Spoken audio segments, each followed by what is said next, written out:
Hello, ladies and gentlemen. Welcome to episode 2 of PGM India Mutual Fund presents Live Mint, Amend, Adjust, and Adapt. This is a series of high-powered discussions and analysis where we're trying to look at various success mantras in what is likely to be the new normal in the post-COVID world. Now, I'm Vikram Chandra, founder of Heritage. Today, we're going to be looking at the topic of health and well-being. And obviously, in the middle of coronavirus, I think all of us are thinking about our health a lot more than we ever really want to be doing. I don't think for 120 days, a single day has gone by when somebody has not on WhatsApp sent me some message saying, "Ye khao, tumhe coronavirus nahi hoga."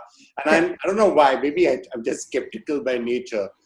Something tells me 95% of that is probably a hoax, right? Is that really something which you can do to ye khao and coronavirus nahi hoga? Maybe some of it is more true, eat healthy and Well, zinc tablets or whatever.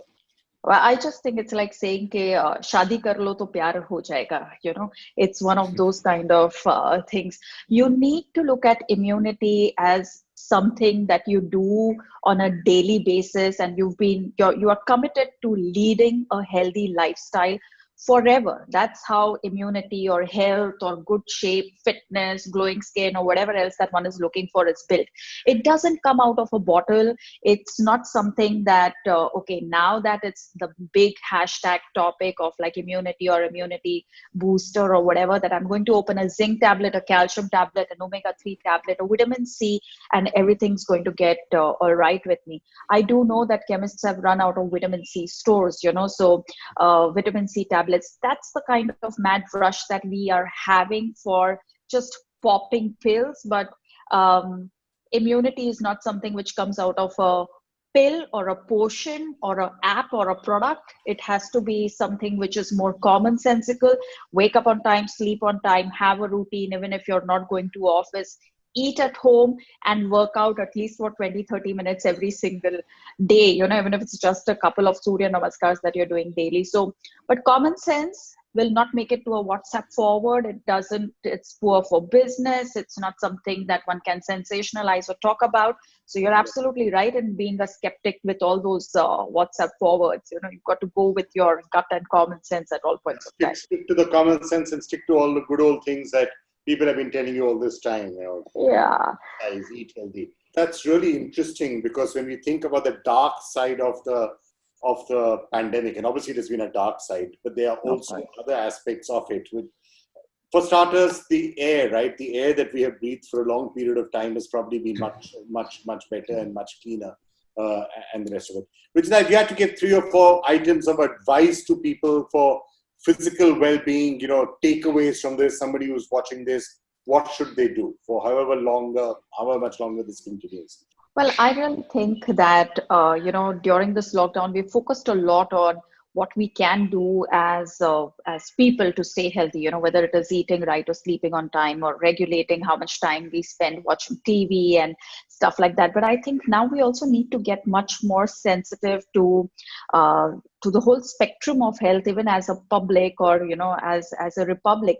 We need to be asking for cities to be built with green spaces, to be built with proper footpaths and cycling tracks, so that in the future, should we have something like this, we are at least able to go out safely and walk or exercise as a default mechanism. See, currently in urban India, not exercising, being in the car all the time, double parking and stuff like that is a default mechanism because as one gets more affluent, one feels like that's a safer way to go around the place. And what we are recognizing now is all of these things, not exercising, not going out in the open, not eating your food at home, eating more packaged stuff.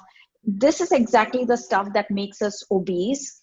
And once you have obesity and all of the non-communicable diseases that come with it, then you're that much more vulnerable to any virus or any new organism, that may come even later in the future. I mean, we do know right now that the ones who are at a bigger risk are the ones who are obese and are having NCDs. And if we have to prevent that obesity and NCDs, then we will need regulation on packaged and processed food.